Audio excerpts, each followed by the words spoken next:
Le Saint-Esprit, le message intitulé le Saint-Esprit. À la page 44. 44, paragraphe 29. Et par son sang, il a sanctifié une église dans laquelle il puisse vivre lui-même. Amen. Ce lieu de communion qui était perdu depuis le jardin d'Éden. Ici, je parle pour m'acquitter des soupçons que peut-être j'invente des histoires.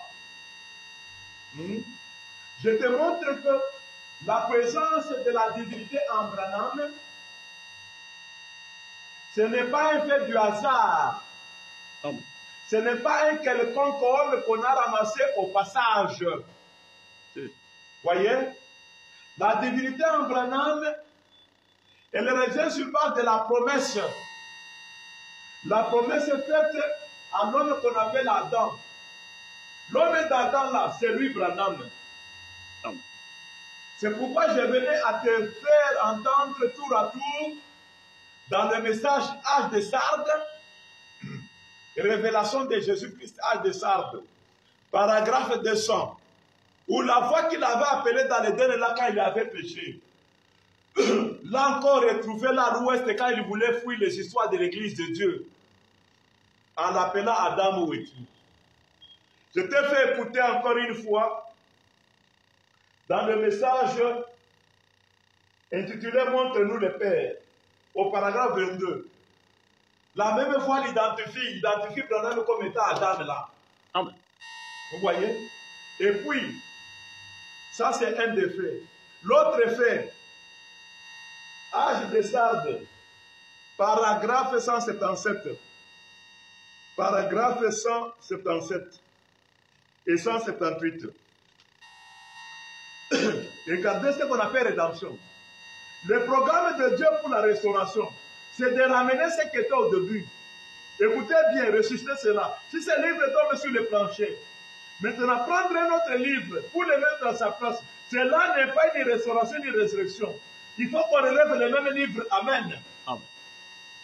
Donc si l'homme qui était tombé sur Adam, et que Dieu à la place d'Adam, il prend un autre homme au passage, il le remet à la place là où Adam était. Ça, ce n'est pas une restauration, une résurrection.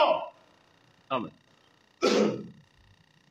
Parce que dans votre insuffisance mentale, vous pensez que comme c'est l'homme en général qui a perdu la divinité, maintenant Dieu peut prendre n'importe lequel des hommes pourvu il représente Adam. On lui donne la divinité. Branham te dit, ce n'est pas ça. Amen. Il faut toujours l'original. Amen.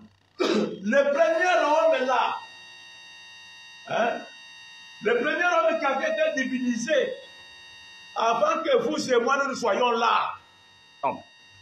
C'est ce premier homme là qui sera encore de nouveau le lieu d'habitation de Dieu. Amen. Tout le programme ici consiste à ramener ce lieu là. C'est ça. Hein? Et toi, tu ne voudrais pas qu'il en soit ainsi. Tu as les conseils à donner de Dieu qu'il ne soit pas ainsi. Et maintenant, ce lieu-là perdu, depuis l'Éden, c'est le lieu qui le ramène aujourd'hui. Avant de le ramener, il dit, il a sanctifié ce lieu par le sang de Jésus. Amen. Vous voyez? Le sang de Jésus a servi de sanctifier le tabernacle qui avait perdu la divinité. C'est ça. À ton avis, si tu es intelligent, le sang, quand on nettoie le tabernacle qui avait perdu là, c'est pour le laisser vide. Est-ce que c'est pour le laisser vide? Jamais. Il avait été habité par toute la plénitude. Est-ce que c'est pour lui donner une portion de la divinité? Hein? Si tu es intelligent, le sang lui-même, tu connais son objectif. Tu sais seulement de chanter comment hein, le sang est vertueux, il a la force de purifier un pécheur. Et quand tu parles du péché dans ta tête, dans ta mémoire là-bas, tu as effacé Adam, le premier des pécheurs. Quand il vous dit dans la profondeur qui appelle la profondeur que je suis le premier des pécheurs, vous n'écoutez pas. Ouais. Pour vous, la rédemption, il faut que ce soit seulement vous, ses fils. Hein? Que lui, Adam, ne soit pas concerné.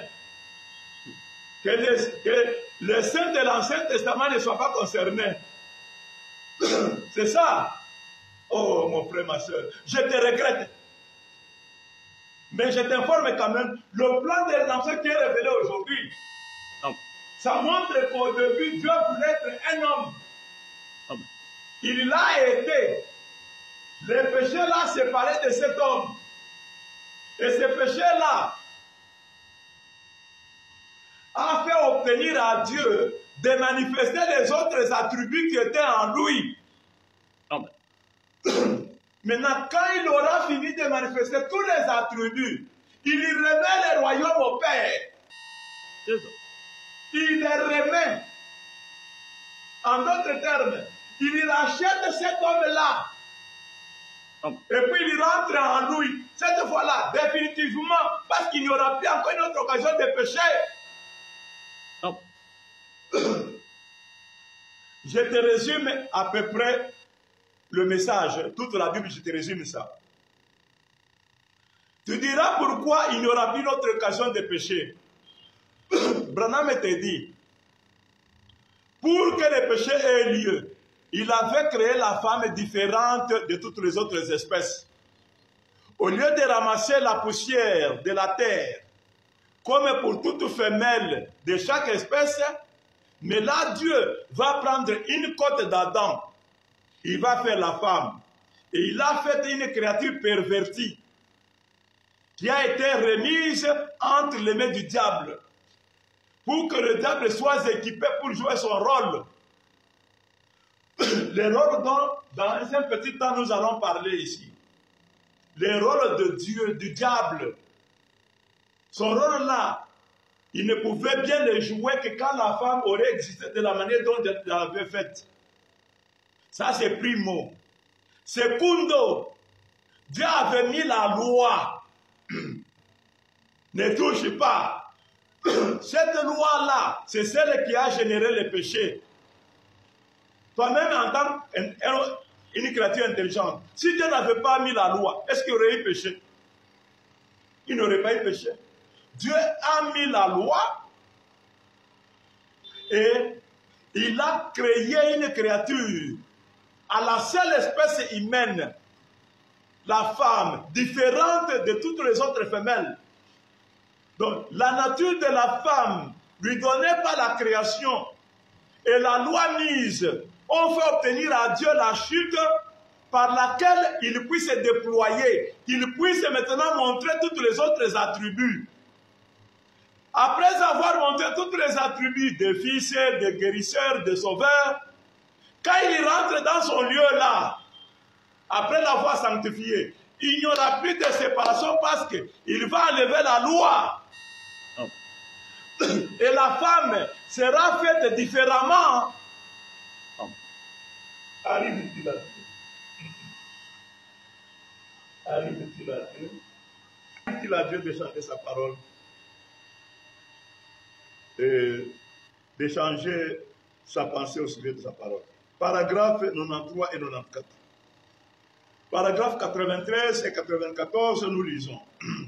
C'est tout comme au début. Ce n'était pas la volonté parfaite de Dieu que les enfants naissent par les moyens du sexe. Certainement pas. Maintenant, 94. Ainsi, toutes ces choses qui eurent un commencement doivent avoir une fin. Tout péché doit finir par être annulé. Tout péché doit être chassé. Ainsi, lorsque viendra la résurrection, dans ce glorieux millénium, nous n'aurons pas à naître de nouveau au moyen de notre père, de notre mère. Mais Dieu, tout comme au commencement, mais Dieu, tout comme il le fit au commencement, appellera l'homme de la poussière de la terre et sa campagne avec lui. C'est juste. Amen. Donc, quand les cieux sont ouverts ici, Dieu ne fait plus encore faire en sorte que la femme vienne de l'homme. Non. Maintenant, Dieu ramasse maintenant la poussière de la terre. tant pour l'homme que pour la femme. Il ramasse la poussière de la terre, il met autour de ta femme. Il prend la poussière de la terre, il met autour de toi-même. Il ne va pas faire en sorte qu'il prend la poussière de la terre, il te met là, tu deviens corps glorifié, et puis de ce corps, il prend quelque chose pour faire à ta femme. Il ne fera plus ça. Donc, c'est pourquoi aujourd'hui, l'épouse a le ministère infaillible et ne tombera pas parce que la loi qui lui faisait tomber est enlevée. Et puis, la femme elle-même, elle ne va plus pratiquer le sexe quand elle sera faite différente là. Les glandes de l'homme et de la femme seront pareilles. Il n'y aura plus de différence. Même si vous vous embrassez, il n'y aura rien qui va s'y passer. Voyez? Pourquoi? Parce que c'est l'éternité, non? C'est l'éternité. C'est pourquoi celui qui connaît Dieu ici, il le connaît définitivement. C'est une connaissance définitive. Amen. C'est le Dieu final. Après le Dieu Père, une connaissance passagère. Dieu Fils, une connaissance passagère. Maintenant, Dieu le Saint-Esprit, c'est une connaissance finale. Amen. Qui ne fera pas que celui qui croit ici soit encore trouvé par un changement où on lui dit que tu es incrédule. Voyez? Ceux qui avaient cru ici, ils avaient été appelés incrédules ici. Et ceux qui ont cru ici, les chrétiens, sont devenus incrédules par rapport à Branham. Amen. Ceux qui avaient cru Moïse, la connaissance de Dieu qu'ils avaient là était dépassée quand Jésus était là. Ils ont été traités d'incrédules par rapport à l'actualité. Ils ont été disqualifiés comme Moïse l'avait dit. Celui qui ne pourra pas, ces prophètes-là, sera exterminé du milieu du peuple. Donc, quand Dieu n'a pas encore fini de se manifester, de se révéler, quand tu les connais au moment où il se révèle alors qu'il n'a pas encore fini, tu es malheureux. Non. Parce que tu pourras être dépassé quand il viendra encore se révéler prochainement. Non. Donc, ceux du temps de Moïse ont été pris à court quand Dieu s'est révélé maintenant en tant que fils. Et maintenant, les chrétiens qui ont cru le Fils de Jésus, ils sont aussi à court, pris à court. Quand Dieu se révèle comme Saint-Esprit, ça dit comme Branham. Amen. Maintenant, eux aussi deviennent les incrédules pour notre époque. Amen. Parce qu'ils restent conservateurs de tradition. Amen. Voyez, Dieu avait promis que tous ceux qui n'auront pas l'amour de la vérité, Dieu aussi leur enverra une puissance d'égarement. Amen. Oui, l'égarement que vous entretenez là, Dieu vous y a aidé aussi. Amen. Lisez des Thessaloniciens. Tous ceux qui n'auront pas l'amour de la vérité, pour croire à la vérité et être sauvés, Dieu leur envoie aussi une puissance d'égarement. C'est ça. C'est pourquoi il y a autant de citations du même Branham qui t'aident à aller dans l'égarement, qui ne sont pas dans la logique de la manifestation de Dieu.